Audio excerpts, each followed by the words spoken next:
আমাদের অনেক দর্শক একটি অত্যন্ত গুরুত্বপূর্ণ প্রশ্ন করেছে, ধরুন এমনটা যদি হয়, যদি আমরা পৃথিবীর সব পরমাণু অস্ত্র একসাথে জমা করে একটি বিশাল স্তম্ভ বানিয়ে সেটি একসাথে বিস্ফোরণ করি, তাহলে কি হবে? প্রশ্নটা যতটা না অদ্ভুত তার থেকে কয়েক লক্ষ গুণ অদ্ভুত।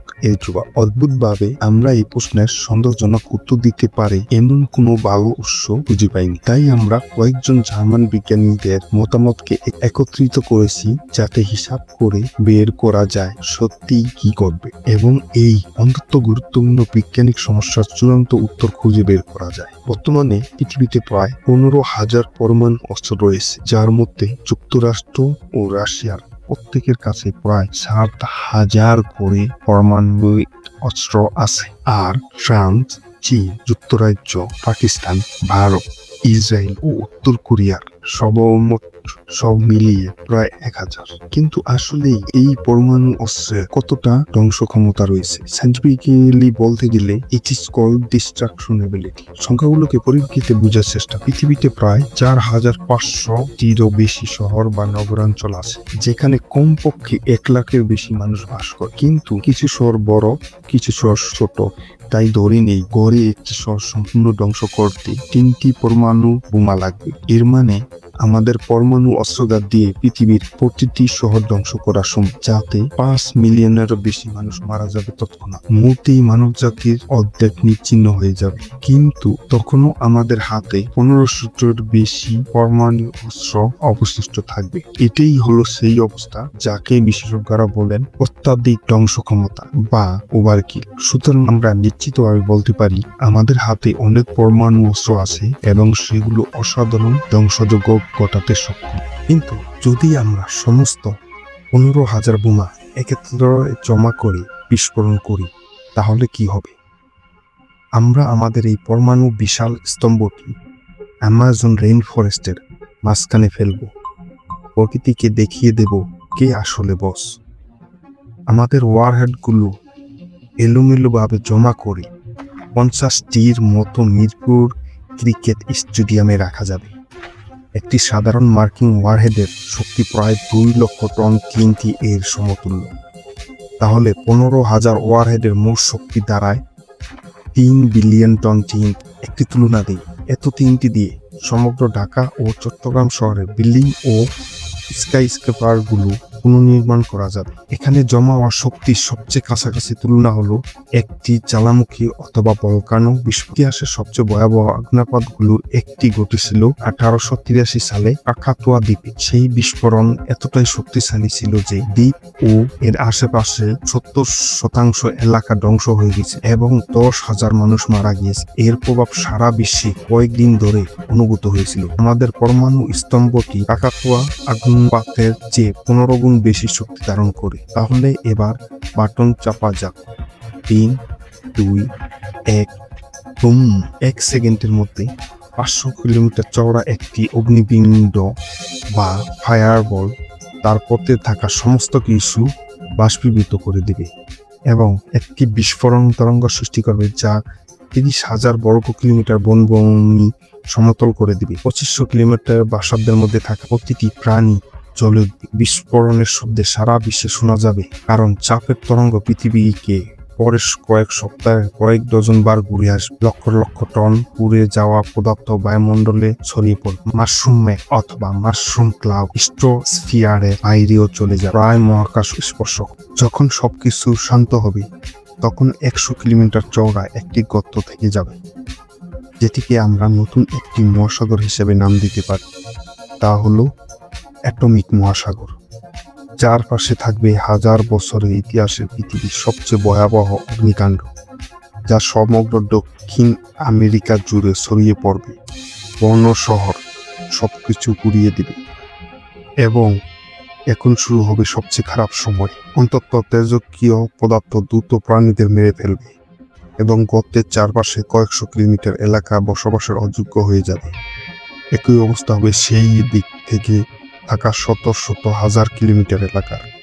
অধিকাংশ তেজস্ক্রিয় পদার্থ মাশরুম ম্যাগ দ্বারা বায়ুমণ্ডলে ছড়িয়ে পড়বে এবং সারা পৃথিবীতে ছড়িয়ে যাবে। বিশ্বব্যাপী তেজস্ক্রিয় পদার্থের পরিমাণ দ্বিগুণ হয়ে যাবে। কিন্তু এখনো আমরা সভ্যতা ধ্বংসের দ্বার প্রান্তে এসে পৌঁছায়নি, তবে কয়েক বছর ধরে ক্যান্সারের হার কয়েকশো গুণ বেড়ে যাবে। কিছু কণা মহাকাশের কাছাকাছি চলে যাবে এবং একটি পরমাণু রশ্মি যা নিউক্লিয়ার উইন্টার সৃষ্টি করবে, যা বিশ্বের তাপমাত্রা কমপক্ষে 20 ডিগ্রি কমিয়ে দেবে কয়েক বছরের জন্য। এই বিস্ফোরণটি দক্ষিণ আমেরিকা, বিশেষ করে ব্রাজিলের জন্য ভয়াবহ। আমাজন রেইন ফরেস্টে প্রায় নিশ্চিত হয়ে যাবে, যা মোটেও ভালো। তবে মানব জাতি টিকে যাবে, ঠিক আছে, কিন্তু যদি আমরা আরো বেশি পরমাণু অস্ত্র বিস্ফোরণ করি, ধরুন মানবজাতি পৃথিবীর সমস্ত ইউরেনিয়াম খনি করে এবং যতগুলো সম্ভব পরমাণু বোমা বানায়। বর্তমান হিসাব অনুযায়ী পৃথিবীর ভূত্বকে প্রায় 35 মিলিয়ন টন ইউরেনিয়াম আছে, যা মানব সভ্যতা 2000 বছরের বেশি শক্তি দিতে পারে, অথবা লক্ষ লক্ষ পরমাণু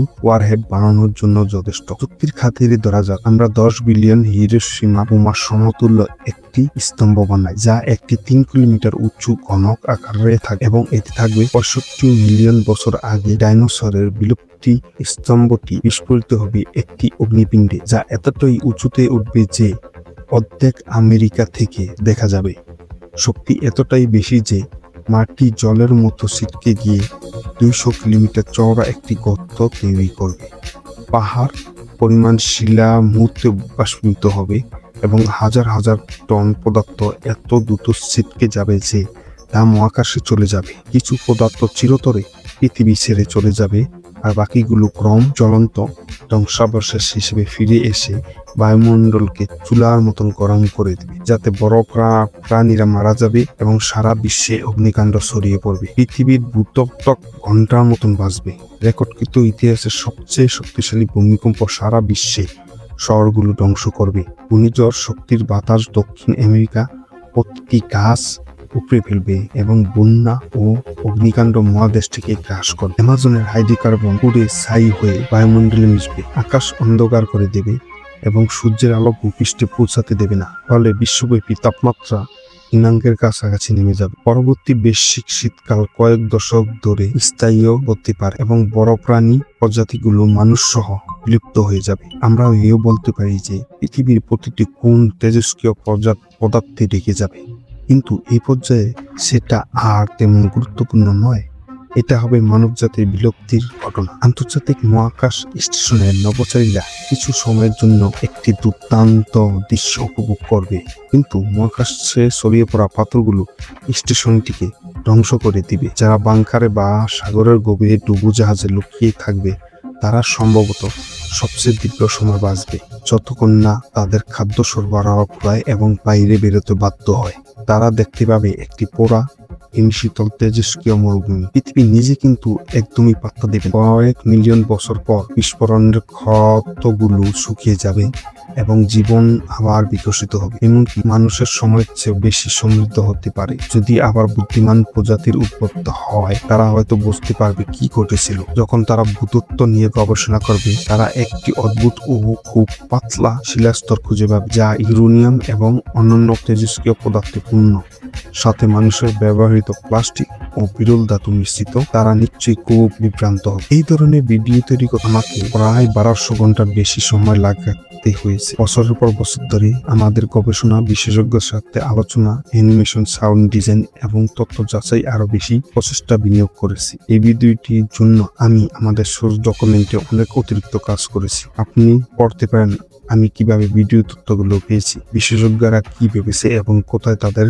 মধ্যে মতবিরোধ ছিল। আমি এই সময়টি বের করতে পারি আপনাদের জন্য, আমার দর্শকদের জন্য, কারণ আপনারা আমার ভিডিও দেখেন, শেয়ার করেন, আমাকে সাপোর্ট করেন।